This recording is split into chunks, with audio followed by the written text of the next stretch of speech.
शुभ सन्ध्या बंधुरा आजकेर ब्लगटा आमी शुरू करछि ठाकुरघर थेके अवश्यई तोमादेरके साथे निये। एइमात्र आमी सन्धे प्रदीप दिएछि आर ओई घरे ना रिजुर बंधु एसेছে, चलो तोमादेरके एकटु देखिए देई। ओई जे रिजुर बंधु एसेছে, ओरा दुजन मिले गल्प करছে আর খেলা করছে এখানে। আমি ভাবলাম ওদেরকে কি দেব এখন, তাহলে একটু চা করে দেই, লিকার চা। সেটা করে এসেছি, চাটা ভিজিয়ে রেখে ওদের সাথে আবার গল্প করতে এসেছি। তো এখানে এসে দেখি ওরা খেলছে। ওদেরকে বিরক্ত না করে আমি যাই ওই ঘরে চাটা নিয়ে আসি ওদের জন্য।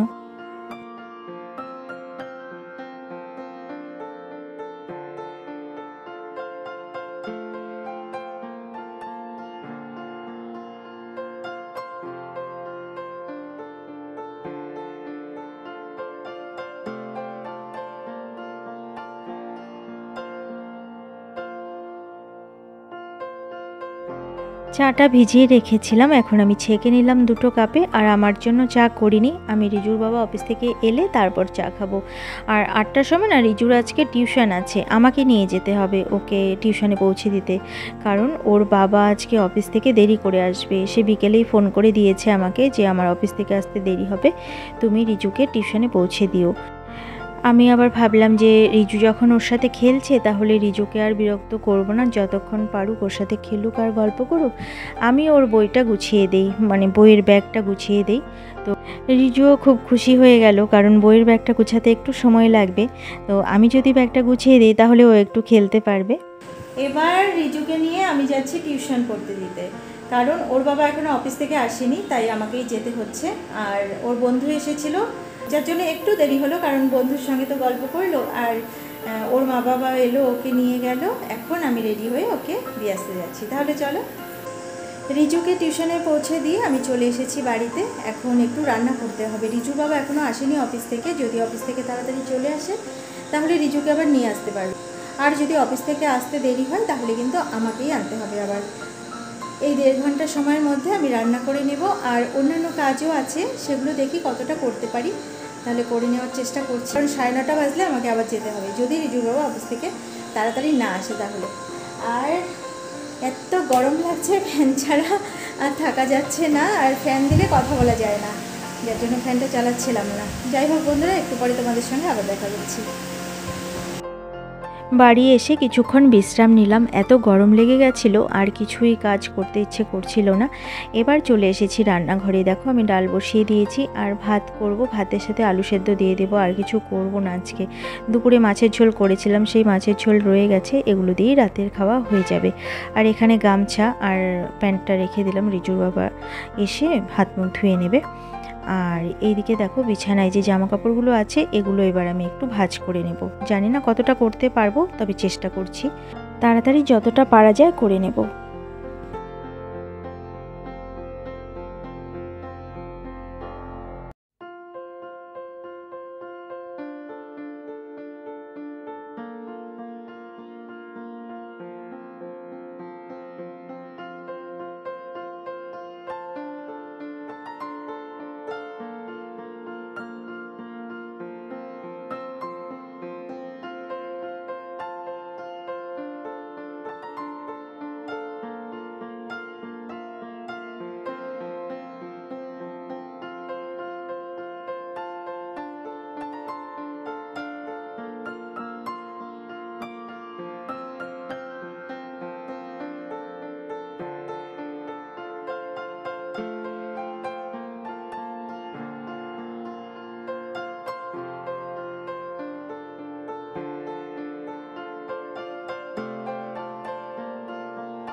এখন বাজে 9:25। এখন আমি যাচ্ছি রিজুকে টিউশন থেকে নিয়ে আসতে। ওর বাবা এখনও অফিস থেকে আসেনি, আমাকে নিয়ে আসতে হবে, তাই একটু তাড়াতাড়ি বেরোচ্ছি, যেহেতু টোটো করে যাব আমি। আর ওর বাবা গেলে তো বাইকে যায়, তখন তাড়াতাড়ি অত না গেলে চলে। চলো চলো। রিজুকে টিউশন থেকে নিয়ে এসেছি। ও কিছুটা সময় বিশ্রাম নিল, নিয়ে এবার গান করতে বসেছে।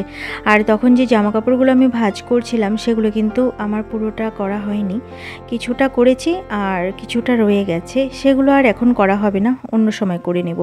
এখন আমাকে রান্না করতে হবে, 10টা বেজে গেছে প্রায়।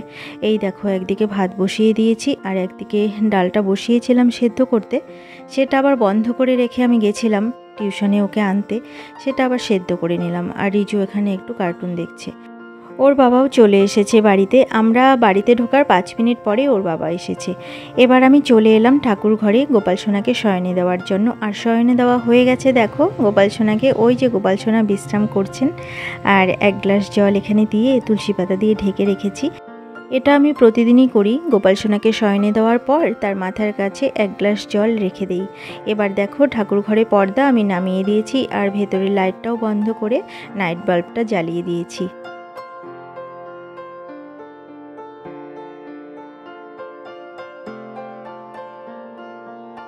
রিজু এখানে শুয়ে টিভি দেখছে আর ওর বাবা ওইদিকে মোবাইল দেখছে, একটু বিশ্রাম করছে আর কি।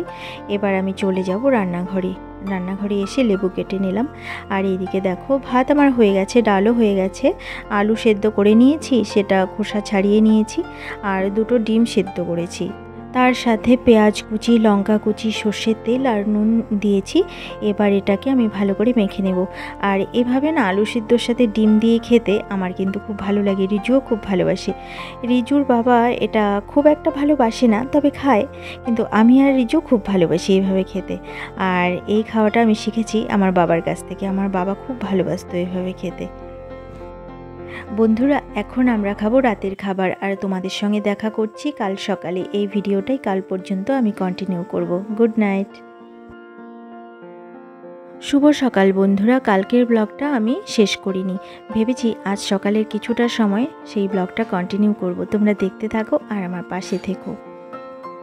সারা রাত বৃষ্টি হয়েছে, এখনও বৃষ্টি হচ্ছে, তবে খুবই কম, ঝিরিঝিরি বৃষ্টি হচ্ছে, কিন্তু ভীষণ গরম লাগছে। বাইরের দিকটা একটু হাওয়া বা বৃষ্টি হলেও, আরামদায়ক পরিবেশ হলেও, ঘরের ভেতরে যে এত গরম লাগছে কি আর বলবো। যাই হোক, এখন আমি যাব রান্নাঘরে রান্না করার জন্য। আর তার আগে পাখিদেরকে খেতে দিয়ে নেব, তারপর রান্না শুরু করব। তা না হলে পরে ভুলেই যাব আমি পাখিদেরকে খেতে দিতে। তো বাইরে চলে এলাম বিস্কুটের কৌটো হাতে নিয়ে। চলো এবার পাখিদেরকে খেতে দিই, তারপরে তোমাদেরকে আরেকটা জিনিস দেখাবো।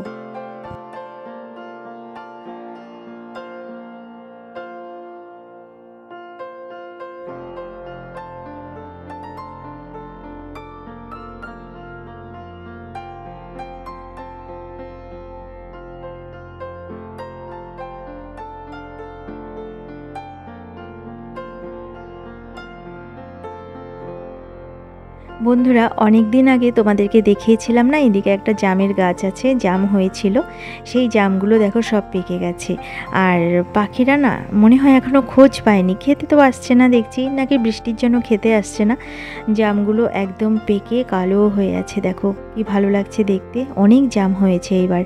আর এই গাছটা এত সরু আর লম্বা, জামগুলো না পারা যায় না গাছ থেকে। আর জাম গাছ নাকি খুব হালকা হয় ডালগুলো, সেখানে লোকজনকে উঠিয়ে দেওয়াও রিস্কি হয়ে যায়। তো এই জাম গাছ থেকে জাম পাড়া যায় না, এগুলো পাখির জন্যই রাখা থাকে, ওরা খায় আনন্দ করে। আর এই জামগুলো খেয়ে খেয়ে আমাদের বারান্দায় এই গ্রিলের মধ্যে বসে থাকে, আর এখানে জামের বীজগুলো ফেলে, তাতে করে বারান্দাটা কিন্তু দাগ হয়ে যায় জায়গায় জায়গায়।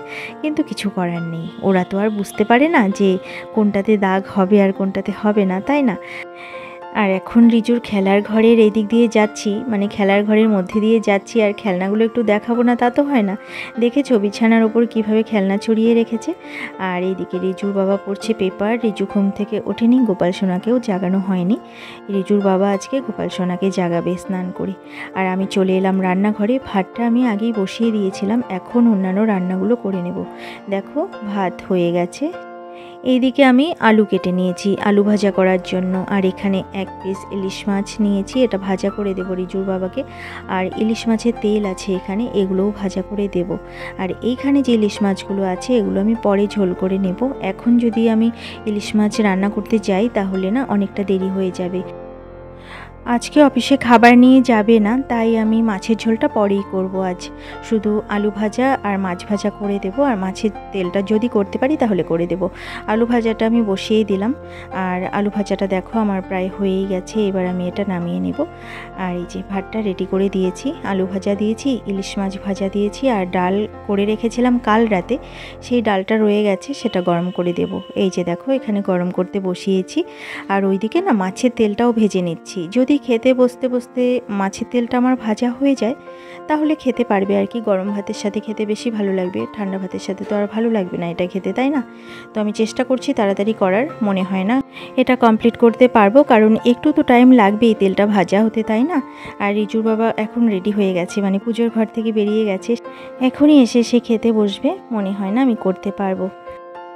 যেমন বলা তেমনই কাজ, রান্নাটা আমার কমপ্লিট হয়নি। রিজুর বাবা অফিসে বেরিয়ে গেছে খেয়ে দিয়ে, আর গোপাল সোনাকে জাগিয়ে রেখে গেছে সেবা দিয়ে, তাই একটু তোমাদেরকে দেখিয়ে দিয়ে আমি আবার রান্নাঘরে চলে এসেছি। তেলটা ভেজে নামিয়ে নিয়েছি, এবার আমি ইলিশ মাছটা ভেজে নিচ্ছি।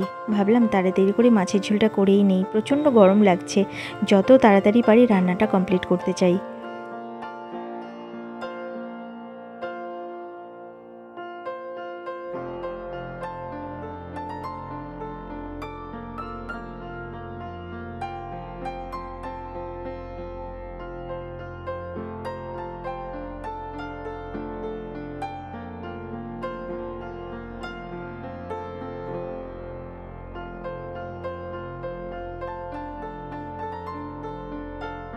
মাছের ঝোলটা করা আমার হয়ে গেছে, এবার আমি এটাকে নামিয়ে নিয়েছি। আর ওইদিকে না পুঁই শাক কেটে রেখেছি, দাঁড়াও তোমাদেরকে একটু দেখিয়ে দিচ্ছি। এই বাটিতে রেখেছি, এই যে এখানে পুঁই শাক কেটে রেখেছি, এটাও আমি রান্না করব। এই যে বসিয়ে দিয়েছি এই কড়াইতে।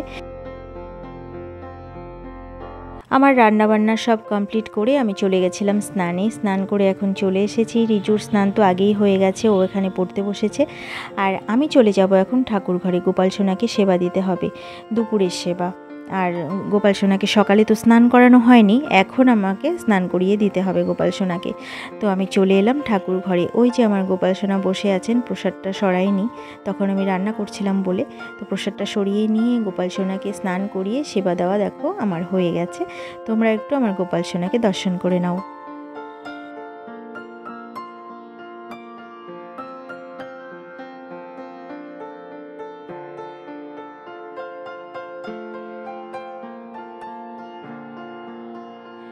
বন্ধুরা, আমাদের দুপুরের খাবার খাওয়া হয়ে গেছে। দুপুরের খাবার খেয়ে রিজু অনেকক্ষণ পড়াশোনা করলো। এখন বাজে 3টে। রিজু আর আমি এখন যাচ্ছি নিচে। রিজু সাইকেল চালাবে, কারণ 4টের পরে যদি নিচে নামা হয় আর তখন সাইকেল চালানো যায় না, এত মশা নিচে, প্রচণ্ড মশা কামড়াতে থাকে। তার জন্য সাইকেলটাও ভালো করে ছেলেটা চালাতে পারে না, অসহ্য হয়ে যায় মশার কামড়ে। তো এখন 3টে বাজে। রিজু বলল, মা রোদ থাকতে থাকতেই সাইকেল চালাবো আমি, তাই আমরা চলে এলাম নিচে।